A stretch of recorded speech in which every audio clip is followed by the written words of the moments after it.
วัสดีค่ะดิฉันนางสาวอัญถวดีขวามาศอยู่ม.6/1เลขที่14ค่ะจะมานำเสนอเรื่องแสงคือคลื่นชนิดหนึ่งที่มีพลังงานการแผ่รังสีแม่เหล็กไฟฟ้าในช่วงความยาวคลื่นที่สายตามนุษย์มองเห็นแสงมีคุณสมบัติดังนี้ค่ะแสงเป็นคลื่นซึ่งเป็นคลื่นแม่เหล็กไฟฟ้าโดยที่ระนาบการสั่นของสนามแม่เหล็กตั้งฉากกับระนาบการสั่นของสนามแม่เหล็กไฟฟ้าและตั้งฉากกับทิศทาง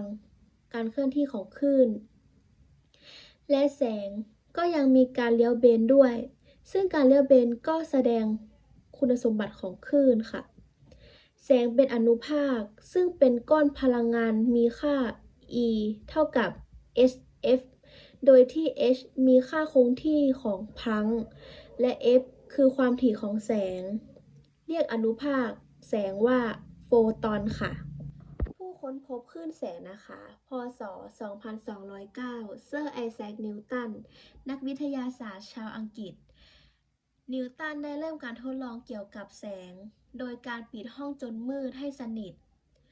ให้แสงลอดผ่านช่องเล็ก ใช้แท่งแก้วสามเหลี่ยม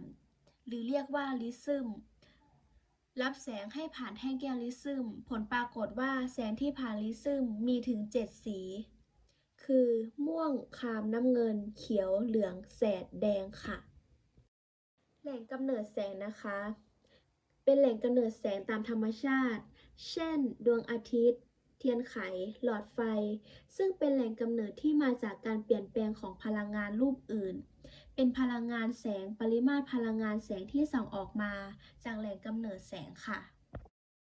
การหักเหของแสงนะคะคือการที่แสงเคลื่อนที่ผ่านตัวกลางหนึ่งไปอีกตัวกลางหนึ่ง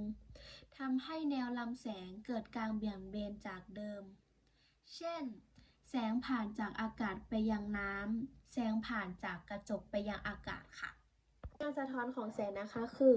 การที่เรามองเห็นวัตถุต่างๆได้เพราะมีแสงจากวัตถุนั้นเข้าตาเราถ้าไม่มีแสงจากวัตถุนั้นเข้าตาเราจะเห็นวัตถุนั้นเป็นสีดำค่ะรังสีของแสงเป็นเส้นที่แสดงทิศทางการเคลื่อนที่ของแสงเขียนแทนด้วยเส้นตรงมีหัวลูกศรรังสีแสงแบ่งเป็น3แบบคือรังสีขนานรังสีลู่เข้ารังสีลู่ออกค่ะ